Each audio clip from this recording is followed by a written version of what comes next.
This episode of WDW Today is being sponsored by All-Star Vacation Homes. And if you're looking for a lot more space on your next trip to Walt Disney World, want a lot of great amenities, and not have to pay the price that you would have to pay for those same amenities at Walt Disney World, why not check out an All-Star Vacation Home? They have wonderful homes. Check them out online at www.allstarvacationhomes.com.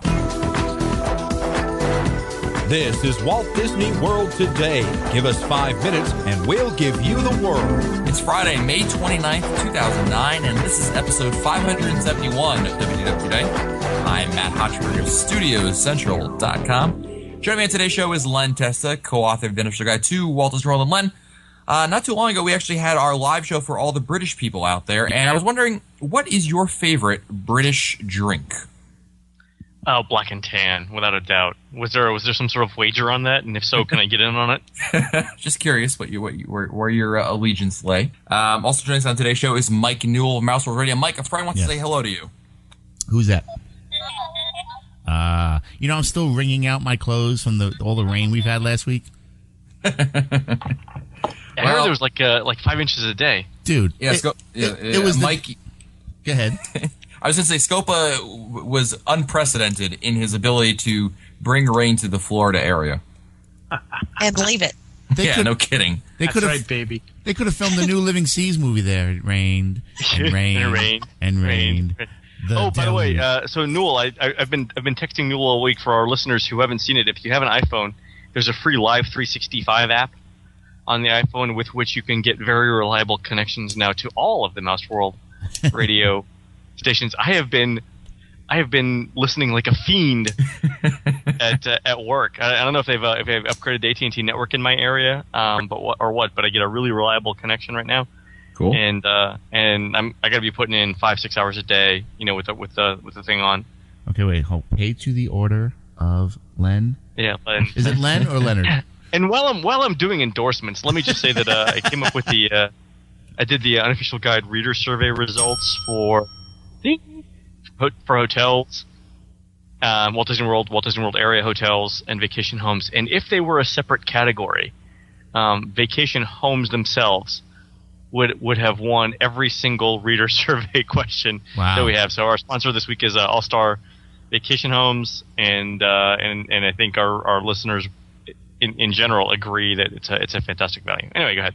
Very good. Continuing the longest intro we've ever had is Mike Scopa, a senior feature writer and blogger for allears.net. Welcome, Mike.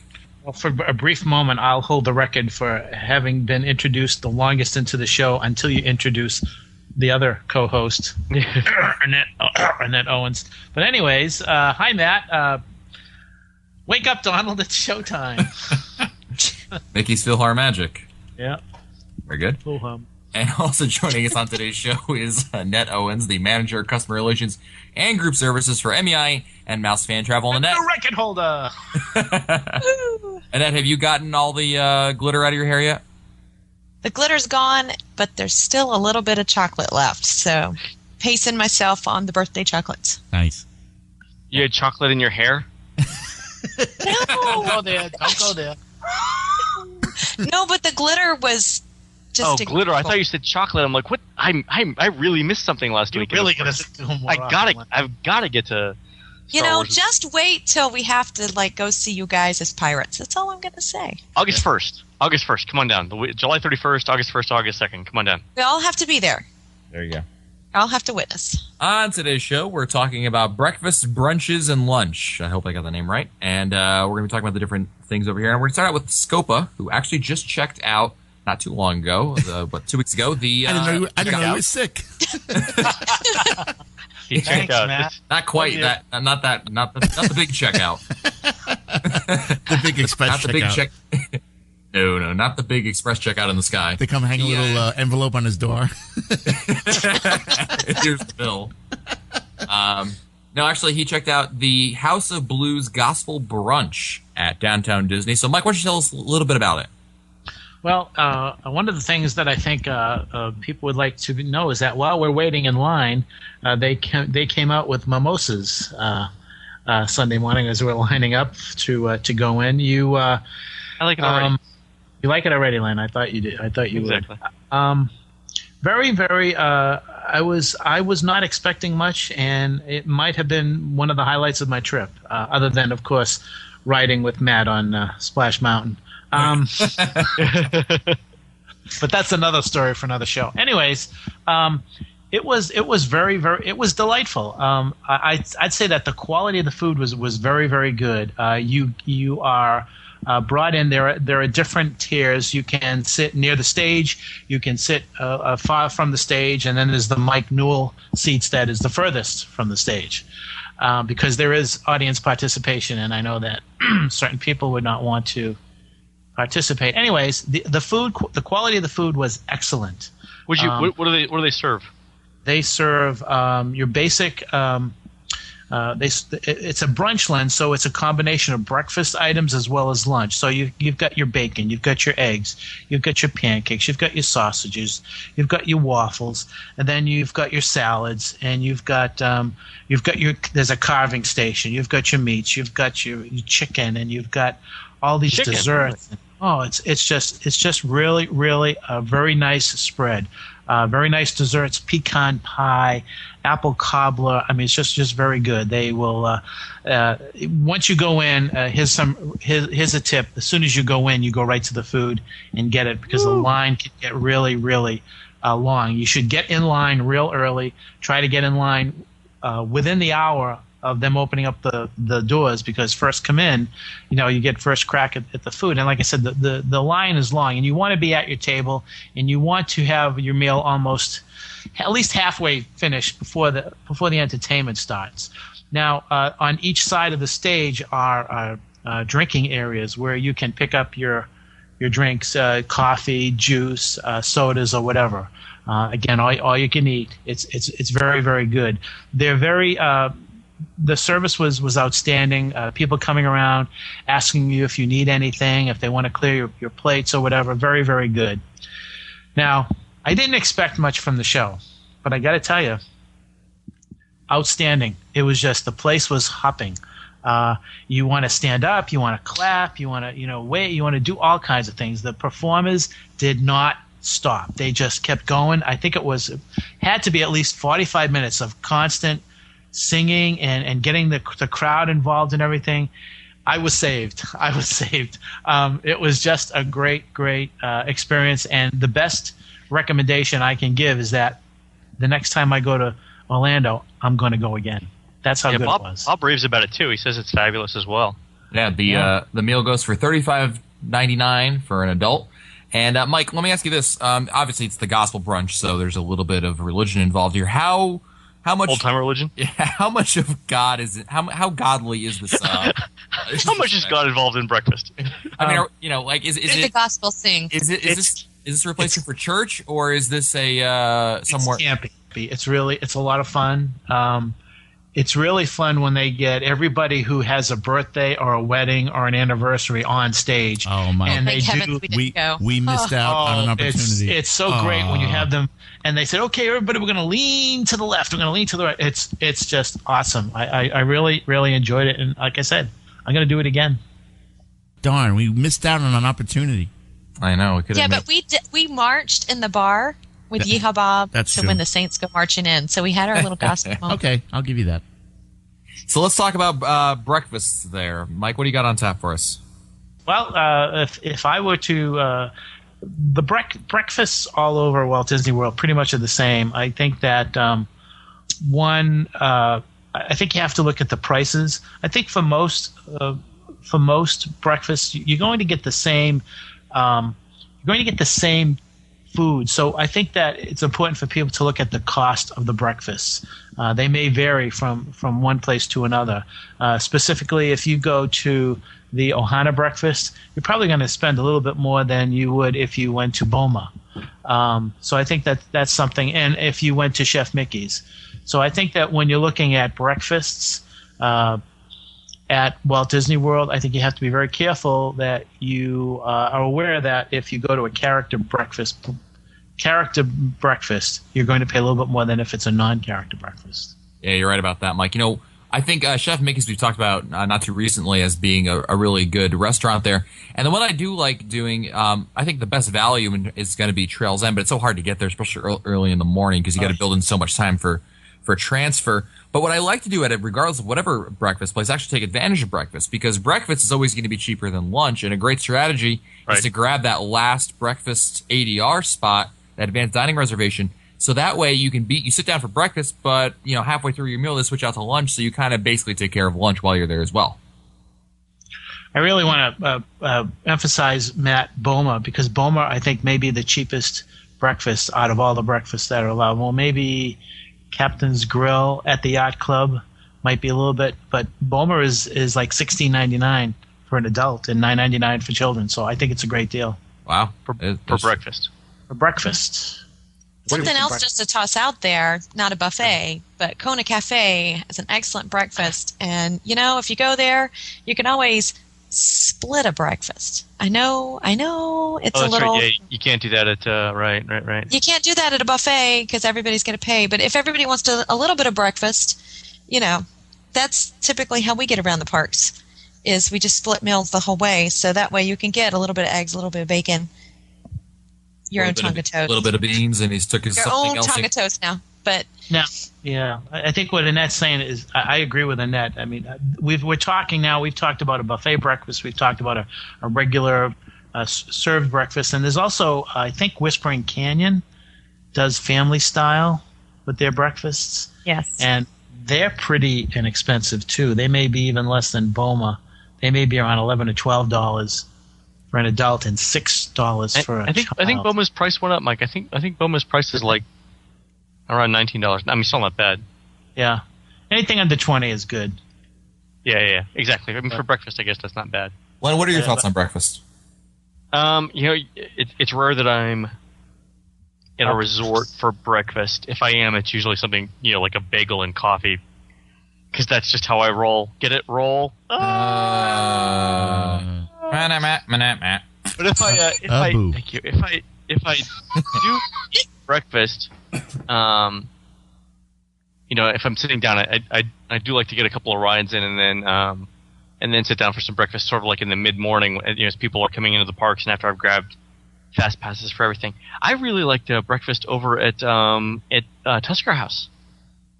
The thing about most Disney breakfasts, right? I mean, most Disney breakfasts are your basic scrambled eggs, biscuits, waffles, 8 kinds of ham or 8 kinds of pork, right? Bacon, sausage, whatnot.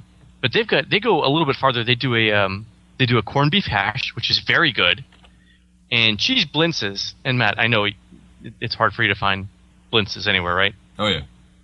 They also do honey glazed ham, and then they'll do porridge, which you just like to see, but you don't actually like to eat. I was getting ready to ask. And then they do the usual Danish and stuff like that. So yeah. See, what I'm going to miss is at Spoodles they had the perfect breakfast option. They had the Spoodles All American Breakfast, which is basically, it's the Spoodles breakfast platter, where it's all you care to eat platter of scrambled eggs, breakfast potatoes, French toast, bacon, sausage, and it's $12.99 a person, and it's unlimited, so it's perfect. It's inexpensive.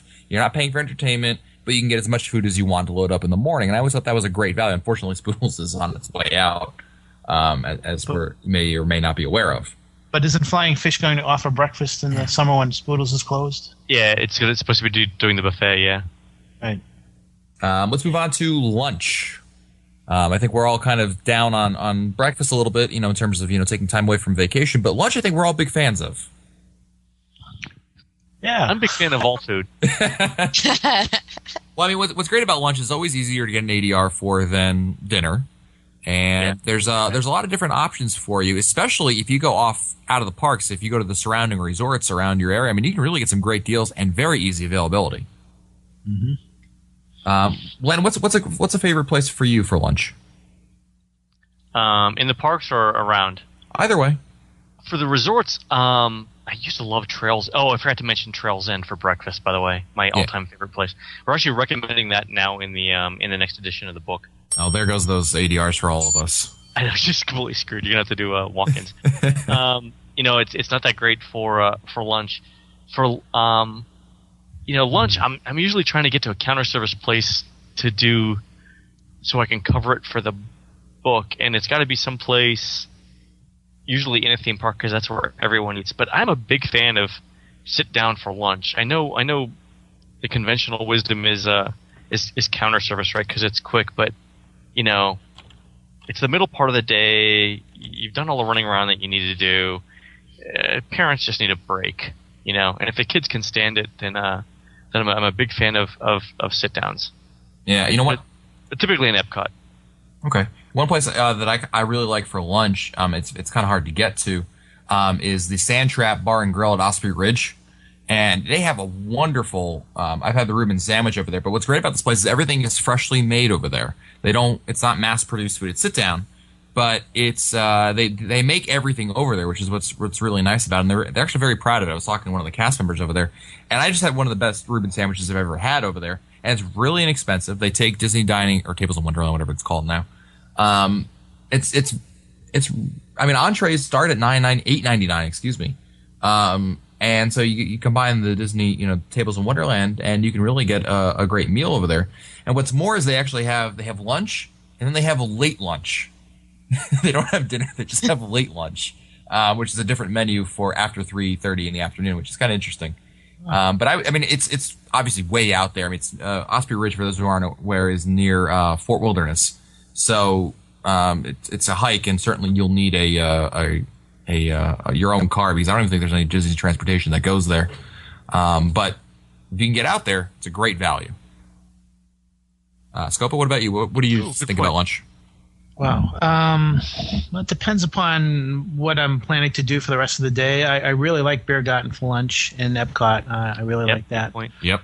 I do like, Matt, you and a bunch of us ate at the Garden Grove, which is in the Dolphin. That's a good place for lunch. I really like Mediterranean Fresh when they do serve lunch. You never know these days. That was kind of hit or miss. They have that's sort of like a combination buffet sit down, isn't it? Yeah, it depends upon what they're serving. It depends upon what they're offering. You're absolutely right, Len. It's one of those deals. I do like Trails End, but like you said, Matt, it's off the beaten path for lunch. Yeah. Lunch? Really? Well, and here's the thing. It depends upon what you want. I mean, if you want quiet, you go to Garden Grove. You go to Trails End. If you want a lot of food, you go to the Beer Garden.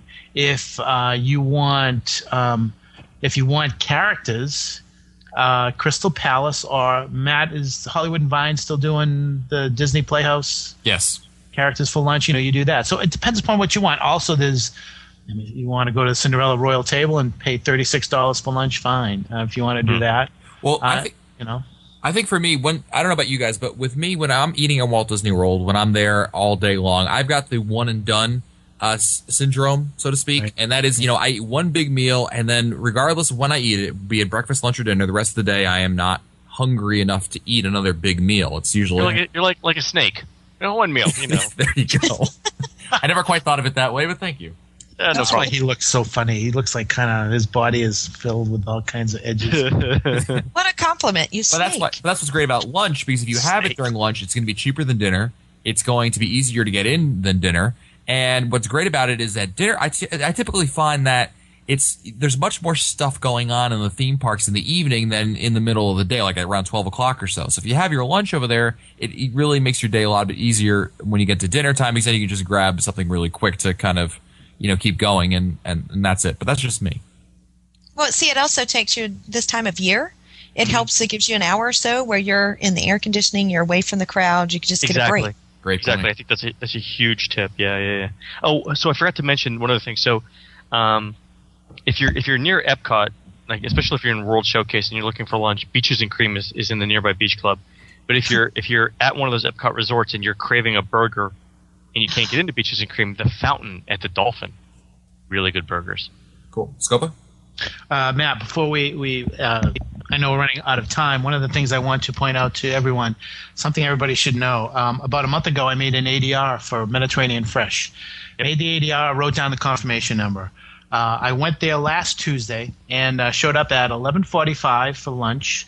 My lunch ADR was for 12. So I showed up at the podium, 2 for lunch, Scopa, blah, blah, blah. Sorry, we're not serving lunch. What? no, we're not serving lunch because based on occupancy, we're not serving lunch. I said, I have a confirmation number, and it's like, there was some embarrassing looks. You have a confirmation number? Yes, I do. They called the manager over. I have a confirmation number. Oh, we were supposed to call you and let you know that we weren't serving lunch. Well, you didn't call me. So I said, so why aren't you serving lunch? And this is what I was told.